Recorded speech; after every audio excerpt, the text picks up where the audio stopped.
దశావతారాల్లో 7 అవతారాలు నేరుగా భూమి మీదకి దిగింది నువ్వు నేను పుట్టిన ఆంధ్రప్రదేశే. తెలుసా తెలీదా? మొదటి అవతారం ఏది? మత్స్యావతారం. మత్స్యావతార దేవాలయం ఎక్కడుంది?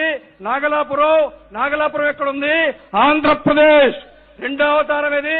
కూర్మావతారం, శ్రీకూర్మం ఎక్కడుంది? ఆంధ్రప్రదేశ్. మూడో అవతారం ఏది? వరాహ అవతారం, వరాహ క్షేత్రం ఏది? తిరుమల ఎక్కడుంది?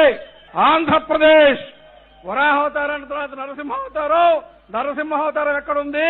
మహానంది ఎక్కడుంది? ఆంధ్రప్రదేశ్. వామనావతారం దేవాలయం ఎక్కడుందో తెలుసా? పరుచూరు మండలంలో, ప్రకాశం జిల్లాలో, చెరుకూరు గ్రామంలో త్రివిక్రమ వామన స్వామివారి దేవాలయం ప్రకాశం జిల్లాలో ఉంది. వామన స్వామి అవతారం దేవాలయం ఎక్కడుంది? ఆంధ్రప్రదేశ్. అవునా కాదా?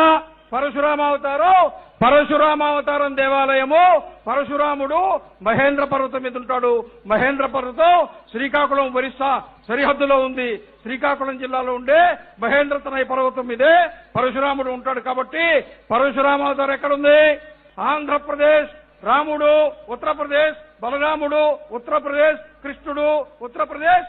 అఖిలాండ కోటి బ్రహ్మాండ నాయకుడు, కలియుగ ప్రత్యక్ష దైవం సాక్షాత్తు వెంకటేశ్వర స్వామి తిరుమలలో ఉన్నాడా లేడా? తిరుమల ఎక్కడుంది? ఆంధ్రప్రదేశ్. అవునా కాదా? 7